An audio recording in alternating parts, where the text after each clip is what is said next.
আসসালামু আলাইকুম, সবাইকে শুভ সকাল। কি অবস্থা? জায়গাটা দেখে কি মনে হচ্ছে? ওয়াও আর ওয়াও, চারদিকে শুধু ওয়াও আর ওয়াও না। জায়গাটা খুব ভালোই লাগে এই জায়গায় আসলে। তো সুন্দর চারিদিকের সবুজ সেই দৃশ্য দেখতে একদম কি সুন্দর।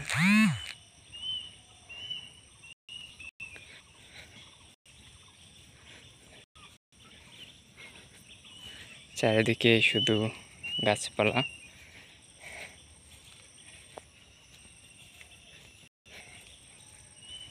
তো বলতে পারেন আমি এখানে কেন আসছি। আমি একটা জায়গায় যাচ্ছি, তখন আর কি ভিডিওটা করলাম যে ভালোই লাগতেছে চারিদিকে